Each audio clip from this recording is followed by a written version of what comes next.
उत्तर प्रदेश में बढ़ती सियासी सरगर्मी के बीच चंद्रशेखर आजाद की आजाद समाज पार्टी और अखिलेश यादव की समाजवादी पार्टी के बीच चल रही गठबंधन की चर्चाओं पर अब विराम लग चुका है। शनिवार 15 जनवरी को चंद्रशेखर आजाद ने प्रेस कॉन्फ्रेंस कर खुद इस बात की घोषणा की। इस दौरान उन्होंने अखिलेश यादव पर दलितों का अपमान करने का आरोप भी लगाया था। कहा कि अखिलेश यादव को दलित समाज का वोट तो चाहिए, लेकिन उनका नेतृत्व स्वीकार नहीं। दूसरी तरफ चंद्रशेखर के आरोपों पर अब अखिलेश यादव की भी प्रतिक्रिया आई है। एक प्रेस कॉन्फ्रेंस में समाजवादी पार्टी के अध्यक्ष ने कहा कि उन्होंने चंद्रशेखर को सीटें तो दी थी, लेकिन वो खुद ही पीछे हट गए। अखिलेश यादव ने जो कहा सुनिए। जो चंद्रशेखर जी से बात हुई उस समय उन्होंने सीटें मांगी थी। मैंने कहा कि मैं 2 सीटें दे पाऊंगा। एक सीट क्योंकि आरएलडी के पास थी, मैंने उसी समय आरएलडी के नेताओं से बात कराई। उन्होंने मेरी बात को स्वीकार किया और उन्होंने रामपुर मनिहारन छोड़ दी।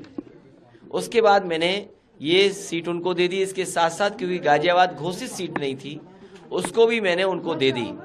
लेकिन उनके संगठन के बीच जो बातचीत हुई, उसके बाद उन्होंने कहा कि मैं चुनाव नहीं लड़ सकता, संगठन मुझसे नाराज है, इतनी सीटों में संगठन संतुष्ट नहीं है।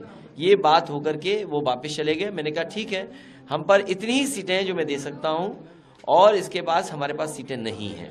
अखिलेश यादव ने यह भी कहा कि उन्होंने चंद्रशेखर को बताया कि वो 2 से अधिक सीट नहीं दे सकते, उनके पास देने के लिए इससे अधिक सीटें नहीं हैं। एक सीट तो आरएलडी से कहकर उन्हें देने की योजना बनाई थी। अखिलेश यादव ने चंद्रशेखर के आरोपों को षड्यंत्र भी बताया।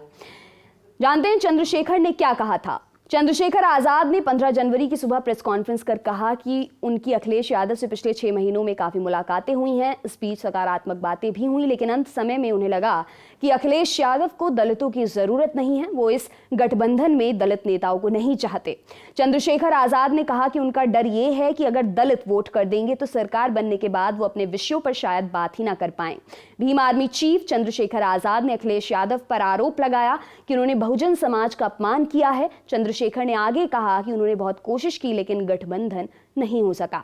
आजाद ने यह भी कहा कि बीजेपी को रोकने के लिए उन्होंने अपने स्वाभिमान से समझौता किया, लेकिन अब कार्यकर्ता अपनी लड़ाई खुद लड़ना चाहते हैं। उन्होंने कहा कि उनका काम बिखरे विपक्ष को एकजुट करना है। बात हिस्सेदारी की है, जितनी संख्या हमारी उतनी हिस्सेदारी भी, हम अपने दम पर चुनाव लड़ेंगे। आपके लिए खबर लिखी हमारे साथी आयुष ने। मेरा नाम है दिव्यांशी। देखते रहिए दी लल्लन टॉप। शुक्रिया।